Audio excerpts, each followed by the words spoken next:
Assalamualaikum warahmatullahi wabarakatuh. Nama saya Masrillah dengan nomor NIM 190703043 akan membuat video UTS aquaculture yaitu membahas tentang kelebihan pakan alami dan juga buatan, kandungan proksimat yang mempengaruhi kualitas pakan, faktor yang mempengaruhi kerentanan serangan ektoparasit pada ikan, kaitan antara ilmu morfologi dengan budidaya, dengan keberhasilan budidaya, dan juga pinjaman modal untuk melakukan budidaya ikan,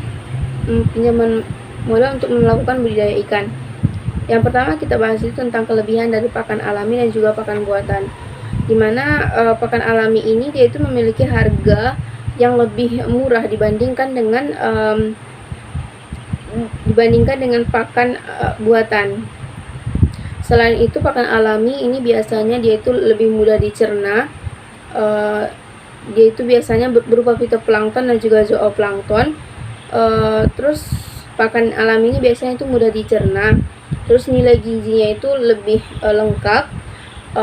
Kemudian ukuran makanannya itu biasanya sesuai dengan tubuh ikannya itu, dan tidak menyebabkan adanya penurunan kualitas air pada wadah budidaya ikan.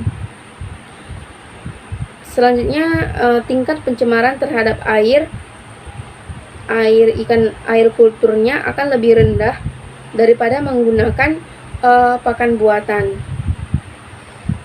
Pakan buatan memiliki kelebihan yaitu dapat mengurangi kemungkinan penularan. Jadi kalau pakan alami itu kan dia menggunakan organisme hidup. Jadi tentunya organisme hidup ini bisa terserang penyakit pada media hidupnya. Jadi karena adanya penyakit yang menyerang pakan alami akan dapat berpindah kepada ikan yang kita budidayakan, karena ikan yang kita budidayakan ini sumber makanannya yaitu pakan alami yang terkena penyakit. Selanjutnya, pengelolaan pakan buatan ini jauh lebih mudah dibandingkan dengan pakan alami. Terus dia tahan lama, dan pakan buatannya ini tidak butuh pemeliharaan atau lebih mudah dibandingkan dengan pakan alami. Kandungan proksimat. Selanjutnya, kandungan proksimat, di mana kandungan proksimat itu mempengaruhi kualitas pakan. Ada yang namanya itu analisis proksimat, yaitu suatu metode analisis kimia untuk mengidentifikasi kandungan nutrisi pada pakannya, seperti protein, karbohidrat, lemak, dan serat pada suatu zat makanan dari bahan pakan atau pangan. Pakan ikan yang baik itu adalah pakan yang mengandung nutrisi protein, lemak, abu, air, dan serat kasar yang seimbang dan sesuai dengan kebutuhan ikan. Jadi kebutuhan nutrisi tersebut harus sesuai dengan kebutuhan ikan agar pertumbuhannya itu optimal. Selanjutnya itu ada faktor yang mempengaruhi kerentanan ikan terserang oleh ektoparasit, yaitu adanya faktor lingkungan, di mana kualitas lingkungan yang memburuk dapat menjadi faktor terserangnya ikan ini oleh parasit atau ektoparasit, dan juga perubahan lingkungan yang buruk dan kepadatan ikan yang terlalu tinggi juga dapat menyebabkan ektoparasit menyerang ikan. Selain itu, tubuh ikan ini biasanya terluka karena adanya gesekan dengan benda keras. Jadi jika kita terlambat mengobatinya, maka tubuh ikan tersebut akan mengalami infeksi karena adanya serangan organisme parasit. Selanjutnya, karena ikan tadi tubuhnya itu terluka, maka hal tersebut dapat mempermudah atau mempercepat terjadinya serangan pada ikan oleh ektoparasit. Selanjutnya kita membahas tentang kaitan antara ilmu morfologi dengan keberhasilan budidaya. Jadi kita perlu mempelajari ilmu morfologi karena untuk menghasilkan budidaya yang baik kita harus memperhatikan morfologi dari ikan tersebut. Apakah ikan tersebut layak untuk dibudidayakan atau tidak? Apakah terdapat kecacatan atau luka pada tubuhnya? Nah, jadi dalam budidaya ikan ada proses yang namanya itu seleksi benih dan juga seleksi induk, di mana di sini akan dilihat morfologi morfologi dari ikan tersebut.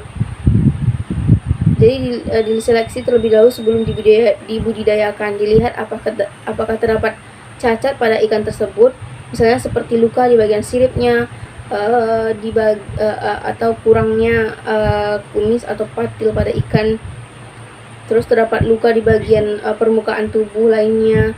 Nah, jika terdapat cacat pada ikan tersebut, maka kita harus memisahkannya ikan cacat dengan ikan unggul, di mana ikan yang unggul ini yang akan kita budidayakan. Yang kemudian kita budidayakan ini adalah ikan yang unggul. Jadi kita memerlukan ilmu morfologi untuk mengamati morfologi yang terdapat pada ikan. Apakah ikan itu layak atau tidak untuk dibudidayakan. Jadi morfologi yang baik pada ikan akan menghasilkan budidaya yang baik juga.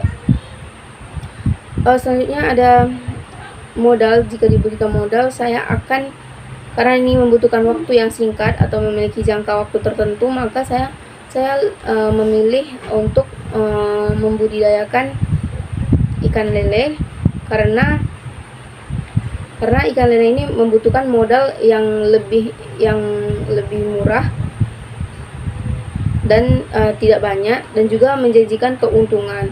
Selain itu, benih ikan lele biasanya itu lebih mudah didapatkan dan juga murah. Dan juga ikan lele ini lebih tahan terhadap penyakit. Selain itu, ikan lele ini juga banyak dikonsumsi oleh masyarakat sekitar, baik itu untuk budidaya, rumah makan dari yang terkecil sampai yang terbesar. Jadi potensi usaha ikan lele ini masih terbuka lebar dan potensial.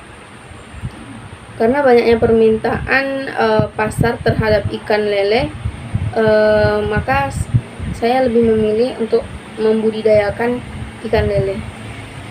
Cukup sekian dari saya. Jika ada kesalahan, saya mohon maaf. Wassalamualaikum warahmatullahi wabarakatuh.